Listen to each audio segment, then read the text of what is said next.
vous est proposé par notre ami Roger Stéphane. Oui, malgré l'arrêt et l'hésitation de certains pays, eh bien la reprise est effective dans d'autres nations en ce qui concerne le football naturellement.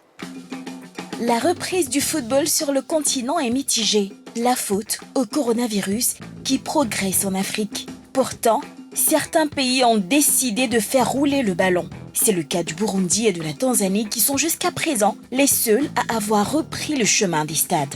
Pour le reste des pays du continent, l'on hésite encore. Surtout que les gouvernements durcissent les mesures restrictives pour endiguer la pandémie. C'est le cas en Afrique du Sud, en Algérie, au Maroc ou encore au Nigeria. Ce casse-tête chinois, certaines nations ont décidé de s'en décharger en arrêtant définitivement leur saison. Le Cameroun, qui devrait accueillir le CHAN 2020 et la CAN en 2021, fut l'un des premiers pays du continent à trancher en faveur de la suspension de son championnat avec attribution du titre au leader à l'heure de l'arrêt des hostilités. Le Botswana, l'Ouganda, le Togo ont également mis fin aux compétitions dans les mêmes conditions.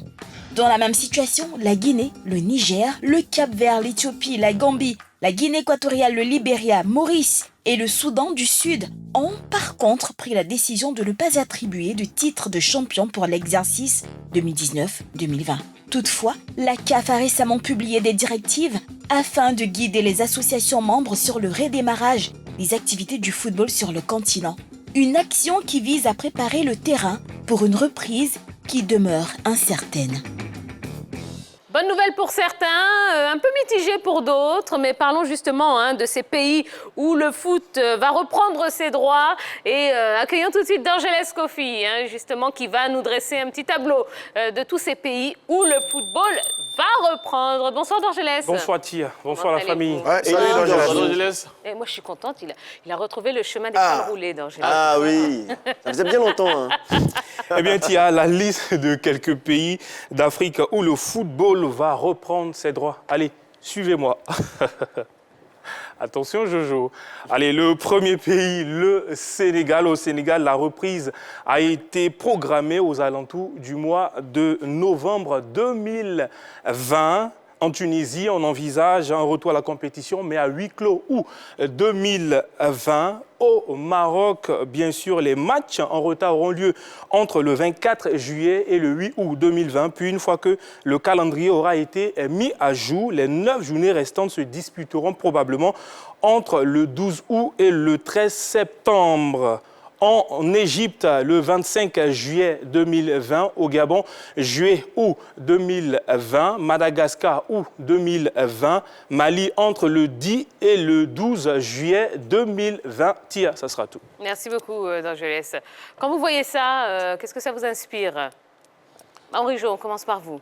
Déjà, ils sont en train de penser à faire comme en Europe. Ouais, et puis on voit de très grands pays de foot au niveau de l'Afrique, notamment l'Égypte, le Mali, le Gabon, voilà. Sénégal. Le Sénégal aussi, voilà, à côté de nous ici. Donc c'est quand même bien. C'est vrai, une saison qui a été entamée à cause de cette pandémie a été stoppée. Et bon, ils sont en train de penser à comment finir ces différents championnats. Mais bon, je pense que c'est bien. Il faut penser à aller jusqu'au bout de ces différentes compétitions-là et puis peut-être désigner de façon très claire les différents clubs qui vont représenter ces pays-là dans les compétitions africaines. Alors, est-ce qu'on doit, ici en Côte d'Ivoire, oublier le coronavirus, voilà, et puis reprendre les compétitions comme ça se fait en Europe et puis, comme on vient de le voir, dans certains pays d'Afrique. Alors, comme l'émission est interactive, vous pouvez y participer, vous pouvez répondre aussi, participer aux différentes rubriques qu'on vous propose en allant sur la page Facebook de la 3. Vous répondez oui ou non et puis vous nous expliquez pourquoi. Et Jojo se fait un plaisir de vous lire comme ça en direct sur le plateau de la Grande Team. Vous également en utilisant les ardoises, évidemment. Doit-on faire fi du coronavirus pour reprendre les compétitions comme en Europe? Dites-moi ce que vous en pensez. Allez, on y va. J'ai 2 oui, 2 non. Très bien. Yellow, on commence avec vous. Alors, j'ai dit non. On va commencer par un petit cours de français. Alors, faire fi, c'est une locution verbale qui signifie ne pas tenir compte de. Oui. Alors, si on doit contextualiser la phrase, c'est doit-on ne pas tenir compte du coronavirus pour reprendre les compétitions? Je dis non, parce que on doit faire avec le coronavirus. Le football doit s'adapter aux nouvelles règles que nous impose le coronavirus, parce que la CAF, bien évidemment, édicté certaines règles dont on parlera certainement après, qui tiennent bien évidemment compte du coronavirus. Et on voit que dans le monde entier, il y a de nouvelles règles qui s'imposent au football et qui sont adaptées par rapport à la situation du coronavirus. Donc, on ne doit pas faire fi du coronavirus, mais on doit plutôt faire avec le coronavirus tout en essayant d'adapter notre football à cette situation. Absolument. Hein. De toute façon, il y a des protocoles sanitaires qui sont mis en place pour favoriser la reprise des championnats. Non, sur cet aspect, je suis d'accord avec elle. Mais j'ai mis oui parce que j'avoue que j'ai envie de voir un peu le sport reprendre. Pour ne pas avoir à regretter comme la France, qui très tôt a arrêté son championnat. Et là, toutes les grandes nations de football sont en train de reprendre la compétition. Et pour l'instant, ça se passe très, très bien. Mais en même temps, faire fi des mesures liées à la Covid, je dis non. Parce que, attention quand même, les réalités ne sont pas les mêmes. En Europe, il y a des dispositifs, mais je dis importants, qui ont été mis en place pour permettre aux clubs de bien reprendre les compétitions. Il y a des tests réguliers qui sont faits avant, pendant et après donc, les compétitions. Il y a eu une quarantaine obligatoire de 14 jours, la quasi-totalité des clubs avant la reprise. Ensuite, il y a des mesures sanitaires rigoureuses qui sont respectées par les joueurs, par les officiels et tout le monde. Donc, ça fait qu'il y a une certaine discipline qui fait que là-bas, on a bien repris la compétition. En plus, les ministères, les fédérations et les clubs ont des moyens importants pour faire face aux charges liées donc à la pandémie par rapport à la reprise de la compétition. Ce qui n'est pas toujours le cas chez nous. Quand on analyse, qu'on associe un certain nombre d'éléments, c'est très compliqué.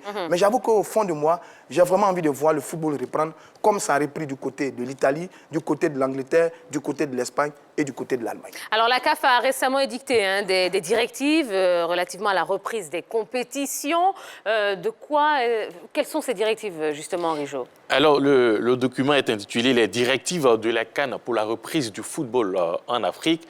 Et de la CAF. Les directives de la CAF, voilà, merci Hello, pour la reprise du football en Afrique. Voilà, c'est comme cela qu'ils ont renommé ce document. Et l'accent majeur est mis sur l'aspect sanitaire. Donc, il faut vraiment veiller à cela au niveau surtout des joueurs, comme Roger Stéphane le disait, les joueurs, les officiels, les supporters et les partenaires qui, visiblement, vont continuer de coller leurs images aux différentes compétitions qui auront lieu dans toute l'Afrique. Donc, c'est plutôt le volet sanitaire qui a été mis en avant dans ce livre.